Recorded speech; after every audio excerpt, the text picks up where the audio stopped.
उसी हिसाब से बताइएगा। लक्ष्मी बहन, ऐसा एक रिश्ता मेरी नजर में है। दहेज की भी कोई मांग नहीं है, लड़का कमाते खाते परिवार से है। मगर झूठ क्या बोलना, थोड़ा नीच वाला काम है। उनका लड़का की माँ बड़े बड़े सोसाइटी में कूड़ा उठाती है और बेटा कबड्डी का काम करता है। पंडित जी, मेरी तरफ से इस रिश्ते के लिए ना है। मैं कूड़ा कचरा बीनने वाले परिवार में अपनी बेटी हरगिज नहीं दूंगा। अजी लेकिन रिश्ते में खराबी क्या है? लड़के वाले चोरी चकारी थोड़ी कर रहे हैं, मेहनत से कमा खा रहे हैं। और वैसे भी पहले ही दहेज के चलते कई रिश्ते टूट गए हैं, अब हो जाने दो शादी।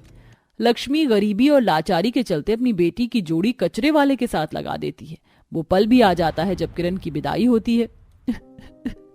माँ, मेरी बच्ची, मेरे इस फैसले के चलते तुझे लग रहा होगा कि तेरी माँ को तुझसे कोई मोह नहीं है, मगर ये हमारे समाज की कड़वी सच्चाई है कि गरीब की बेटी को बड़े ख्वाब देखने का कोई हक नहीं है। मेरी बच्ची, अब अपने इस कलेक्टर बनने के सपने को भूल जाओ और अपना ससुराल संजोने के बारे में सोचना है।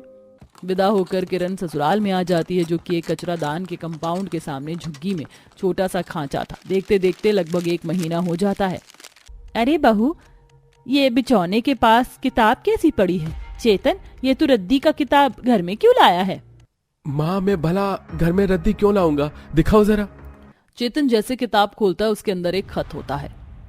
मैं कलेक्टर बनना चाहती हूँ, लेकिन माँ की इच्छा थी कि मैं शादी कर लूं, इसलिए लाखों गरीब लड़कियों की तरह मेरे भी सपने अधूरे रह गए। किरण। जैसे ही सावित्री चेतन को किरण के कलेक्टर बनने के सपने के बारे में पता चलता है, वो उससे बात करते हैं। बहू, तुमने कभी बताया नहीं कि तुम शादी से पहले कलेक्टर बनना चाहती थी। ये सुनते ही किरण की पलकें भीग जाती हैं। माँ जी, मैंने कलेक्टर बनने के सपने को कब का पीछे छोड़ दिया। अब मेरा धर्म आप दोनों की सेवा पानी करना है बस। बहू, विद्या बड़े भाग्य से मिलता है, हर किसी के नसीब में नहीं होती। मैं चाहती हूँ कि तू पढ़ लिख कर कलेक्टर बन, पर माँ जी, कलेक्टर बनने में बहुत ज्यादा खर्चा लगेगा, पैसे कहाँ से आएंगे?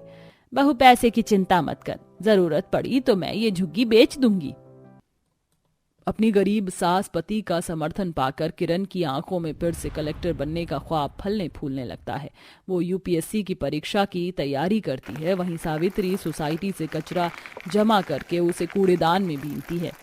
हे भगवान, गर्मी के चलते कूड़ेदान में से कितनी सड़न वाली बदबू आ रही है, पर बीनना तो पड़ेगा। बेचारी कड़ी धूप में कचरे में से बोतल, प्लास्टिक, लोहा छांट कर अलग करती है। तभी एक धूर्त अमीर आदमी दूर से ही कूड़े की थैली जैसे फेंकता है तो सावित्री का शरीर कचरे से सन जाता है।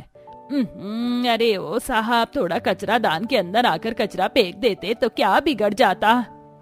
अरे ये देखो जी, कूड़ा चुनने वाली तेवर तो ऐसे दिखा रही